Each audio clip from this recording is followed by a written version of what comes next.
yo creo que la política de inmigración de América Latina, y no solamente América Latina, sino del mundo en desarrollo, es de los autogoles más significativos que crea la región. Vengo llegando del Perú, donde estuve ayer con la ministra de Ciencia y Tecnología del Perú, y me estaba comentando de que se le hace imposible traer a ningún científico al Perú, porque ella, siendo ministra, no logra que le den permiso de trabajo. Entonces, este es un tema en cuanto a cosas negativas que hacen los gobiernos, pero entonces uno se olvida de todas las cosas positivas que hacen otros gobiernos. Voy a tomar, digamos, un caso un tanto extremo, que tiene sus peculiaridades, obviamente, que es el caso de Israel. Israel, digamos, por su definición de nación y demás, tiene una política muy activa de inmigración. En cierto momento le entraron 1 millón de personas de Rusia, cuando colapsó la Unión Soviética, en un periodo de 3-4 años, entró 1 millón de personas, que es 1/6 de la población. Entonces se han hecho ahora, como es un experimento natural, de qué le pasa a un país cuando súbitamente le lanzan 1 millón de personas más.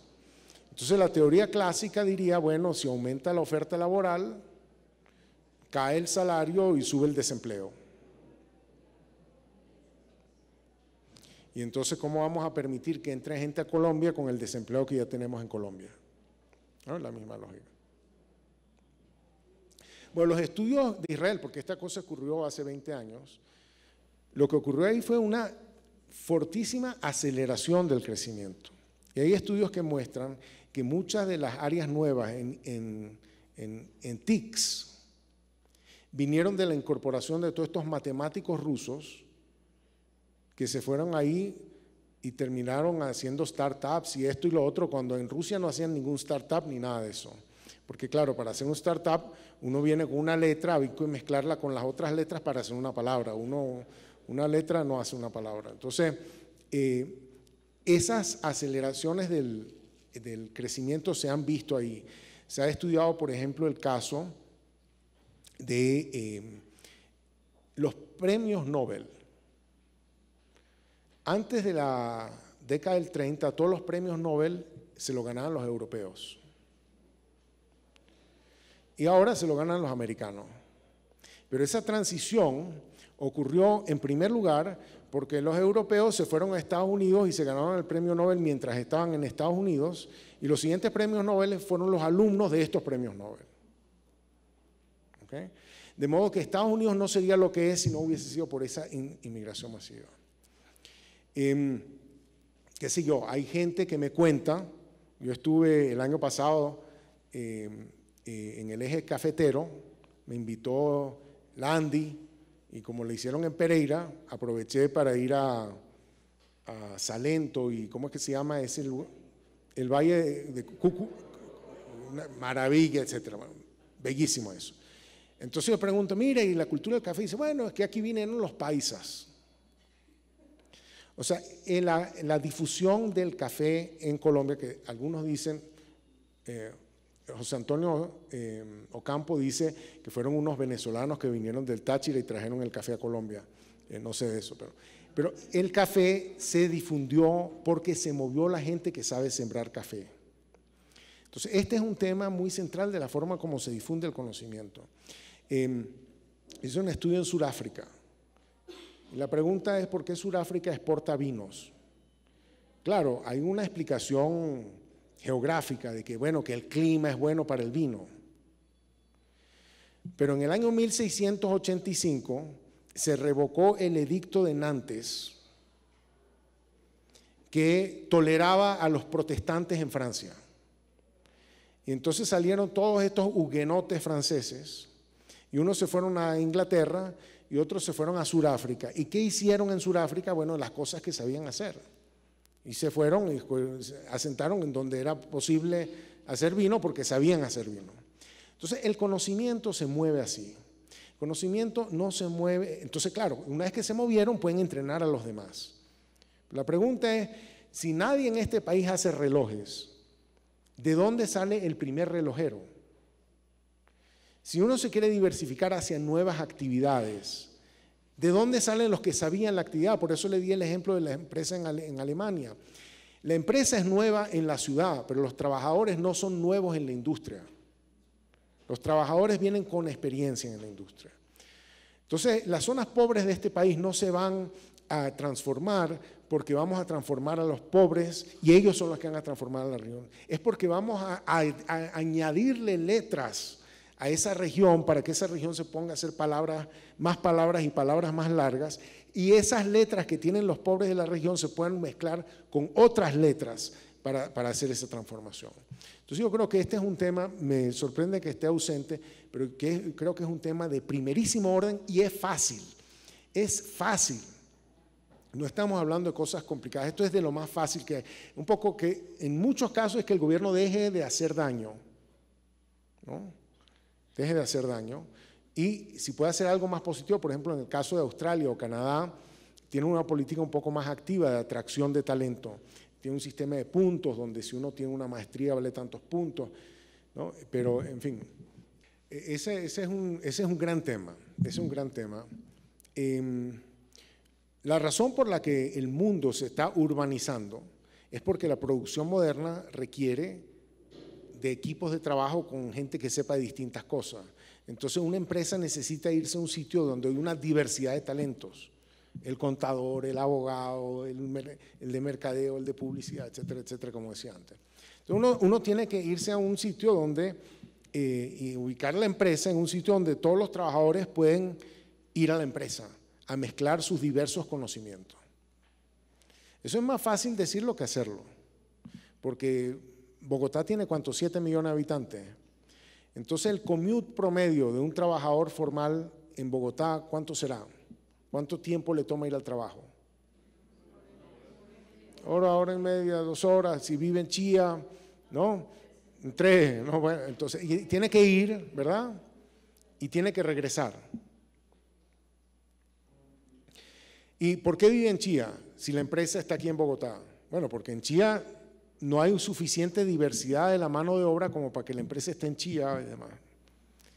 Entonces, la producción requiere juntar a mucha gente, y eso de juntar a gente es complicado. Mientras peor es la infraestructura, más tiempo le toma a la gente. Entonces, claro, imagínense ahora una familia, imagínense una mamá, digamos que ya los niños están en el colegio,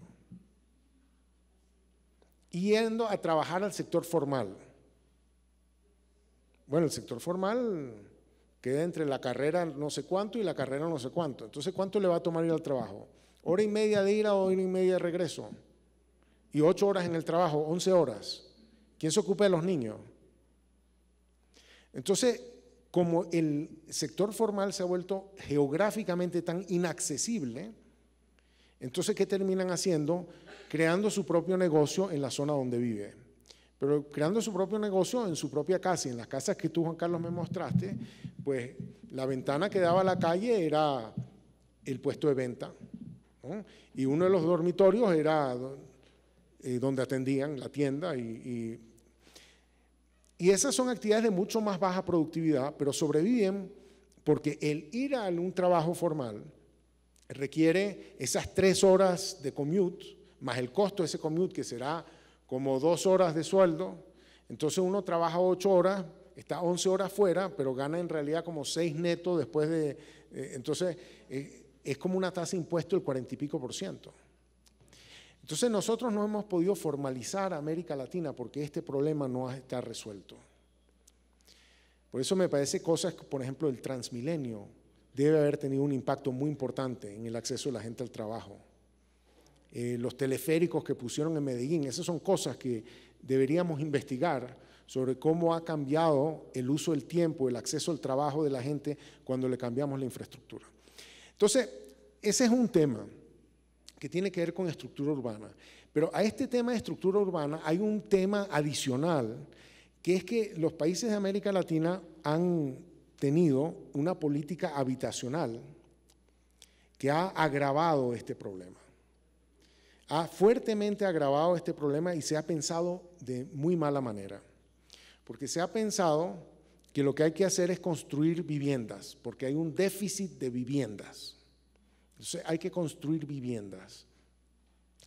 Pero una vivienda no es una casa que tiene tantos metros cuadrados, tiene habitación, tiene cocina, tiene baño, tiene agua, tiene esto. Eso, ahí no se puede vivir. Ahí no se puede vivir. Una vivienda es algo que está conectado a la red de luz, a la red de agua, a las carreteras, al sistema de transporte público, a la red de distribución de alimentos, al sistema educativo, al acceso a la salud, al acceso al trabajo. Ahora, esos terrenos que tienen todos esos accesos son caros. Entonces uno dice, la política es viviendas y yo lo que voy a medir es viviendas. Entonces, y la meta es el número de viviendas y yo voy a decir, bueno, como tengo un presupuesto limitado, le voy a poner un precio máximo a la vivienda. Entonces, lo que eso hace es que los promotores inmobiliarios se vayan a donde la tierra es más barata para poder construir los metros cuadrados mínimos con los servicios mínimos, con las cosas mínimas, en el terreno más barato. El terreno más barato es precisamente el que no tiene salud, no tiene agua, no tiene educación, no tiene transporte, no tiene nada, está lejísimo, nadie va a ir al sector formal a trabajar ahí. Entonces nosotros estamos acentuando el tema de la desintegración de la sociedad, porque en el fondo la informalidad es la falta de acceso. No es el costo de la regulación, es la falta de acceso a todo este conjunto de redes. Desde ese… iba a hacer se me olvidó el punto que iba a hacer, pero bueno.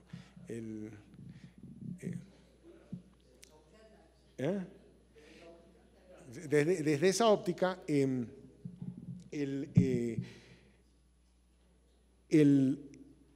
sí. La ola invernal. La ola invernal. Entonces, como hay una gente que perdió las casas, queremos construirle casas a los que perdieron las casas. Y entonces, bueno, como son pobres y demás, entonces tenemos que darle alguna de estas casas que tenga el tamaño mínimo, la cosa mínima, etcétera, y que esté por debajo de tal precio. Entonces los vamos a mandar a donde no conocen a nadie, a donde están desarticulados socialmente, a donde están desintegrados, porque una persona que perdió la casa hay que darle una casa nueva. ¿Y por qué hay que darle una casa nueva? ¿Cómo funciona el mercado automotriz? ¿Cómo funciona el mercado automotriz? A los que no tienen carro se compran un carro nuevo, o se compran un carro viejo y otros se compran un carro nuevo. Entonces, en vez de crear la nueva vivienda para una clase social, y como ellos se mudan de donde estaban, abren espacio los anteriores, entonces nosotros, en vez de empoderar a la gente con el acceso al real estate que se construyó de Cristóbal Colón a esta época, queremos hacer que esperen a la adición de vivienda que la vamos a construir nuevecita para ellos. Eso es no usar las posibilidades del mercado de vivienda para resolver los problemas sociales. Yo creo que ese es otro gran error y estamos creando comunidades que son de muy difícil integración porque como las estamos creando con este mecanismo de selección no tienen en sí la diversidad, el conocimiento, las redes humanas, el capital social para avanzar. Yo creo que esas son una política donde, vista desde la idea de que la producción moderna es mezclar letras, esa política dificulta la mezcla de letras y dificulta la integración de la gente a la producción moderna. Sí, bueno, yo creo que la diferencia básica es que nosotros no estamos produciendo un estudio, estamos produciendo una herramienta con la cual cualquiera puede hacer un estudio. Entonces, si alguien se dice, mira, yo quiero saber de Casanare, yo quiero saber de Barranca Bermeja, yo quiero saber dónde en Colombia se hacen los zapatos, yo quiero saber dónde están los zapateros de Colombia, yo quiero saber dónde están las distintas cosas en Colombia, o qué hay en cada localidad de Colombia, y qué cosas le quedan cerca, ya sea geográficamente, ya sea tecnológicamente. Eso es lo que estamos ofreciendo, o sea, una capacidad, por eso decía, una capacidad de la sociedad de verse a sí misma. Eso llevará a facilitar 20.000 estudios. Probablemente vamos a quitarle mucho mercado a las consultoras, porque esto es un poco como la revolución protestante, que permitió que el público lea la Biblia, no tenía que esperar a que el cura se las lea. Entonces, como le quitó el rol del cura de por medio. Estamos desintermediando al cura. Entonces, hacemos que la cosa sea menos dependiente de los estudiosos que estudiaron y más accesible a todo el mundo. Entonces, ese es un elemento. Con respecto a la diferencia entre lo que nosotros hacemos y lo que hace el Foro Económico Mundial o lo que hace el Doing Business, es que el Foro Económico Mundial, ellos dicen que ellos creen saber lo que determina la competitividad. Ellos definen la competitividad como la capacidad de ser productivo en una cierta área, y entonces pues ellos hicieron un listado de 180 cosas. Nadie nunca chequeó en qué medida esas 180 cosas están muy relacionadas con la productividad. O sea, todos se sentaron en un comité y dijeron, bueno, la calidad del sistema judicial, la calidad de la educación, la calidad de esto, la calidad del otro, en fin. Y entonces los países lo que han terminado de hacer es tratar de mejorar en cualquiera de los 180 indicadores. Porque si tú mejoras en cualquiera de los 180 indicadores, mejora tu ranking. Y como tú lo que quieres es mejorar el ranking, mejoremos cualquiera de esos indicadores. Las cosas que no están entre los 180 indicadores, no las vas a mejorar porque no están. Pero de pronto ahí están los obstáculos. Y los obstáculos pueden ser cosas que ni se miden, o sea, no estás enfocado, no te ayuda a enfocarte en lo que es relevante en cada contexto, sino que te difunde entre 180 cosas. Lo que hace el Doing Business es interesante, es útil en el sentido de saber cuál es, porque el Doing Business está basado en la legislación. Ellos no hacen una encuesta. Ellos no hacen una encuesta a gente. Ellos contratan un bufete de abogados y le preguntan al bufete de abogados qué dice la legislación. Bueno, entonces mi colega Land Pritchett encontró que parte del cuestionario de Doing Business se parece al cuestionario de los Enterprise Surveys. Entonces él miró la respuesta y le pregunta a la gente cuánto tiempo te tomó sacarte una licencia o un permiso acá y cuánto dijeron los abogados. Entonces los abogados dicen 380 días y la gente dice 10 días. Bueno, de pronto era 380, pero 380 sin un sol, pero con $1 millón, de pronto dura 10 días. O sea, en todo caso, ahí está nada más la licencia para construir un galpón. No está la licencia para abrir una mina, para abrir una estación de radio, para registrar una medicina, etcétera, etcétera. Entonces, a mí lo que me gusta del enfoque colombiano es que se ha creado una cierta institucionalidad para identificar obstáculos, para identificar cuellos de botella y atenderlos. Pero siempre hay el peligro de pensar que la medición correcta de cuánto progreso estamos haciendo es lo que diga el Foro Económico Mundial o lo que diga el Doing Business.